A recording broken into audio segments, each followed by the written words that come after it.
Well, never mind all that stuff, because COVID also taught Sunny Hostin how to get her groceries delivered. Yeah, I know, amazing. But that means it's time for... Living your life and you're feeling low. You don't know what is true. You don't know what's true. So you quick flip through the channels to watch Sunny on The View. Oh my God, the stuff she says is dumb. Where the hell they get this woman from? She's a host who's always crass and lame, with lots of nonsense to proclaim. Sunny Hostin completely unraveled, and the tension in the studio grew so thick it felt almost tangible. This wasn't confusion or miscommunication. It was Greg Gutfeld striking with surgical accuracy, every sentence landing like a controlled shockwave. Her contradictions spilled out all at once, like a dam finally giving way, transforming what should have been a routine segment into a real-time implosion. Longtime viewers sensed something brewing, but even they weren't ready for how hard it hit. When the cameras finally cut, the room froze in a silence heavier than anything that had just been said. Fun of The View a lot, but that's only because they keep talking. Those hens are always clucking.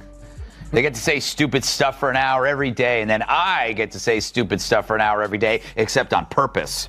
But every now and then, one of those dingbats inadvertently says something that reveals modern liberal thought so perfectly it deserves further study. You know, like a weird serpent that washed up on the beach and you want to poke it with a stick.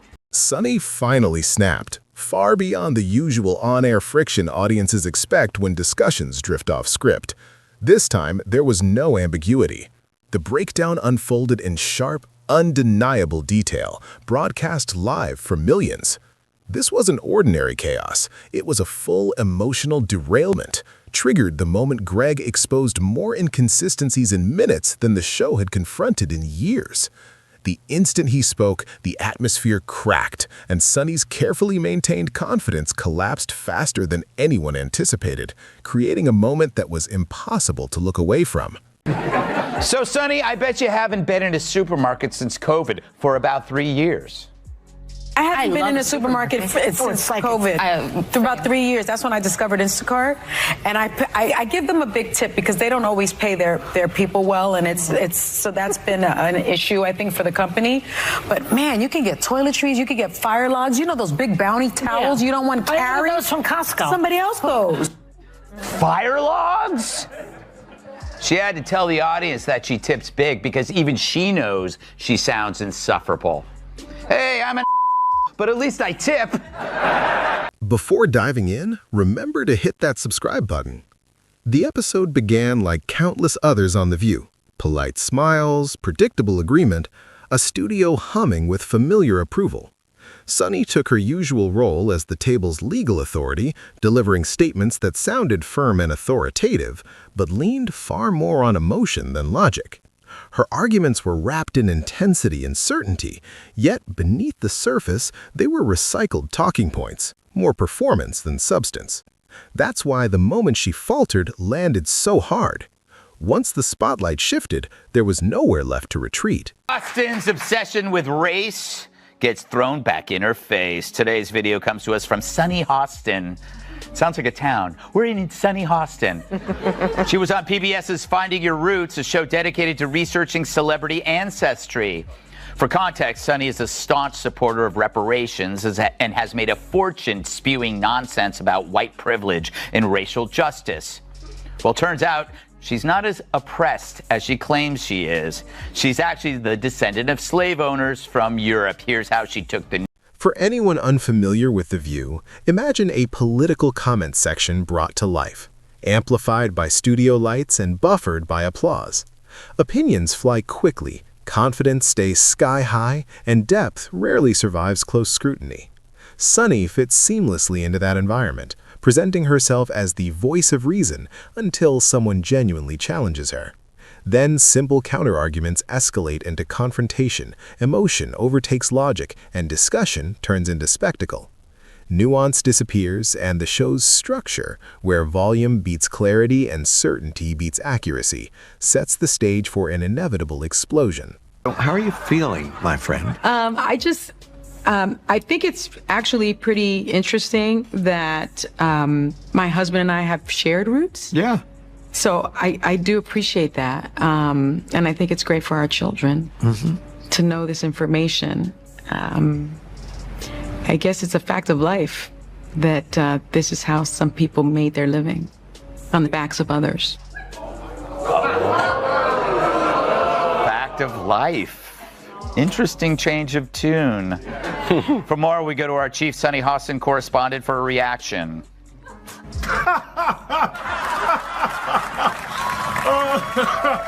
Everything changed the moment Greg Gutfeld entered the conversation. His presence disrupted the show's rhythm, injecting an energy that thrives on exposing contradictions instead of smoothing them over. Greg doesn't rely on rehearsed sound bites. He says what others avoid. Sunny walked straight into it, seemingly forgetting sarcasm and scrutiny still exist. As he calmly laid out her conflicting statements, her argument collapsed under its own weight. She demanded civility while repeatedly using extreme labels herself, a balance that only works when no one pushes back. Greg didn't stop. He kept presenting examples with relentless clarity, showing how outrage suddenly turns into context whenever her preferred figures are involved. With every point, the pressure mounted, and contradictions long ignored became impossible to defend. I'm going to milk this till the end of time. You're right. Anytime she says something stupid, I'm going to go, slave owner! Kat, I just watched that. That's the second time I've watched that. She was tipped off beforehand, right? Because they had to tell her before, so she had time to regroup. They wouldn't just surprise. Really? Do you think? No? I don't know. I feel like she could have maybe done better. Okay. Greg Gutfeld methodically exposed how Sunny's outrage switches on and off depending on who's speaking. When a conservative challenges her, the fury ignites instantly. But when an ally bends principles or twists constitutional logic, that same intensity vanishes, replaced by excuses and vague justifications. Greg didn't raise his voice. He didn't need to. The pattern spoke for itself. Sunny has long demanded accountability from others while shielding those she agrees with, a double standard so predictable it borders on parody. As Greg calmly connected the dots, the segment stopped resembling a debate and started feeling like a live unmasking. I think that women, white women in particular, want to protect the patriarchy here because it's to their benefit. Yeah. They want to make sure that their husbands do well. They want to make sure that their sons do well. They want to make sure that their children do well. And they want to make sure that they do well. Most of the women in some of these studies are married white women, and they do fall in line with what their husbands are doing. People have to wonder, where does Sunny Hostin get her opinions? Yeah. Like you said, it's obviously from her husband. She has to tell her what to say on The View, because without it, she's got nothing up there. Inside that studio, loyalty often outweighs logic. Greg could have displayed an entire timeline of Sunny's past statements, and the reaction would have been the same: dismissal cloaked in moral superiority. Sunny, who spent years confidently passing judgment from her ABC chair, suddenly cracked under the same scrutiny she delivers daily. The shift was jarring. The authority figure became visibly overwhelmed, caught off guard by a simple fact check. It wasn't subtle. It was emotional whiplash unfolding live, leaving viewers stunned. Confidence flipped to vulnerability in seconds, and the irony was impossible to miss.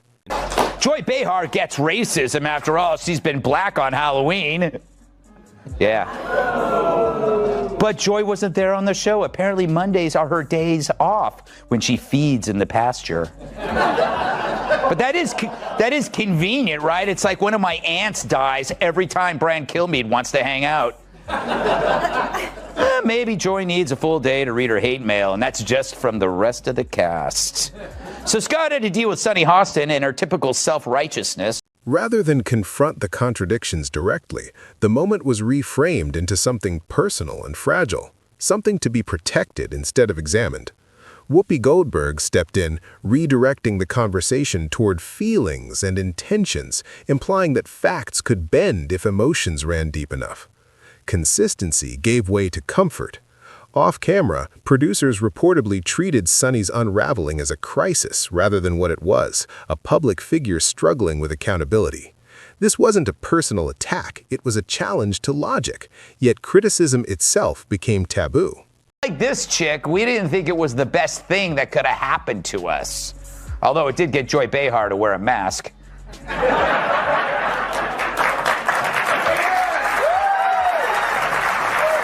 make me sick. It's funny, her being named Joy is like me being named ugly. Greg didn't yell. He didn't insult. He simply pointed out what suddenly became impossible to ignore. Sunny reacted as if the truth had struck her physically. The contrast was stark.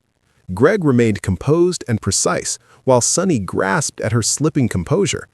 Within minutes, social media erupted. Clips went viral not because of shouting, but because viewers watched certainty collapse under pressure. Memes followed quickly, highlighting how fast moral confidence evaporates when tested. Even casual viewers couldn't look away.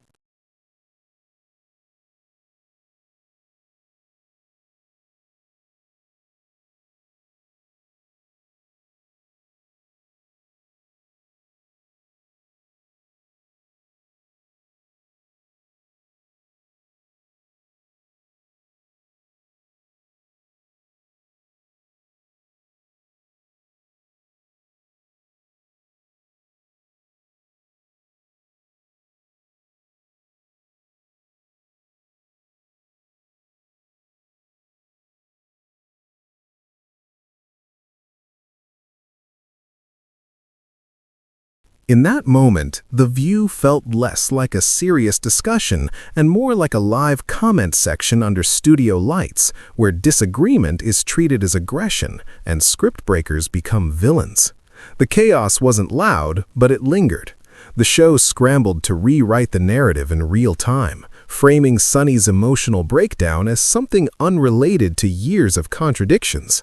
Suddenly, pointing out inconsistencies became dangerous, and accountability required immediate emotional shielding. The narrative twisted quickly, even as the truth remained obvious to anyone paying attention. People have to wonder, where does Sunny Hostin get her opinions? Yeah. Like you said, it's obviously from her husband. She has to tell her what to say on The View, because without it, she's got nothing up there. She's not very bright. But the problem with her is that she went full racist. She injected skin color into a fairly generic behavior seen in all spouses, regardless of skin color. People marry, they listen to each other, they have something in common with them, they share their political views.